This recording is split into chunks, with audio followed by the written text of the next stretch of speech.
আসসালামু আলাইকুম। ধরুন আপনার প্রতিবেশী আপনার জমি নিয়ে কোনো সমস্যা সৃষ্টি করলো। কোনো বিরোধ আপনার জমি নিয়ে আপনার প্রতিবেশীর সাথে কোনো বিরোধ। অথবা একটি চেকের আপনাকে কেউ প্রদান করেছে, সেই চেকে টাকা নেই। এক্ষেত্রে এই ২টি মামলা আপনি কোথায় করবেন? ২টি মামলা কি এক জায়গায় করবেন? নাকি আলাদা, আলাদা ভিন্ন জায়গায় ভিন্ন আদালতে করবেন? চলুন আজকের ভিডিওতে আমরা জানি যে কোন মামলাটি কোথায় করতে হবে। সাধারণত পৃথিবীতে বিভিন্ন দেশে ২ প্রকার আদালত থাকে। একটি হচ্ছে দেওয়ানি আদালত, একটি ফৌজদারি আদালত। অর্থাৎ সিভিল কোর্ট এবং ক্রিমিনাল কোর্ট। সিভিল কোর্ট কোনগুলো? সিভিল কোর্টের বাংলা হচ্ছে দেওয়ানি আদালত। দেওয়ানি আদালত বলতে সেই আদালতকে বোঝায় যেখানে জমিজমা সংক্রান্ত, কারো অধিকার সংক্রান্ত এই সমস্যাগুলো সমাধান করা হয়। ধরেন কারো কোনো অধিকার হরণ করা হচ্ছে, তার সেইটা অধিকার আছে, অধিকার থেকে তাকে বঞ্চিত করা হচ্ছে। এই টাইপের যে মামলাগুলো আছে এই মামলাগুলো সাধারণত দেওয়ানি আদালতে করা হয়। অন্যদিকে ফৌজদারি আদালতে কোন মামলাগুলো করা হয়?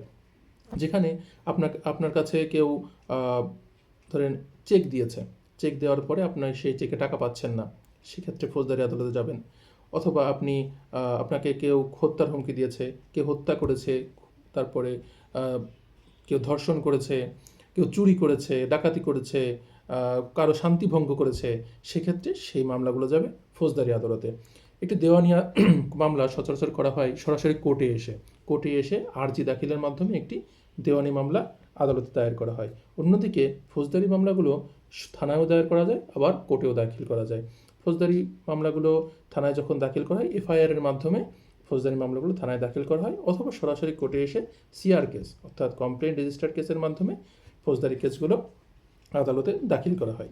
এক্ষেত্রে দেওয়ানি আদালতে আমার একটা অধিকার আছে, সেই অধিকারের আমাকে পূরণ করা হচ্ছে, এবং ফৌজদারি আদালতে আমার বিপক্ষে কোনো কেউ অপরাধ করেছে, সেই অপরাধীকে সাজা দেওয়া হচ্ছে। সাধারণত দেওয়ানি আদালতে আমার অধিকারটা দেওয়া হয়, আর ফৌজদারি আদালতে কোনো ব্যক্তিকে জামিন দেওয়া হয়, অথবা কারো অপরাধীকে সাজা দেওয়া হয়। এই কাজগুলো ফৌজদারি আদালতে করা হয়।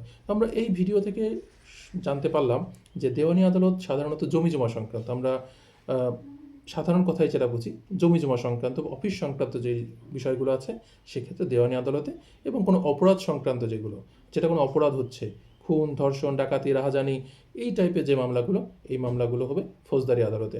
ধন্যবাদ। দ্য ল ইনস্টিটিউটের সাথে থাকবেন। আসসালামু আলাইকুম।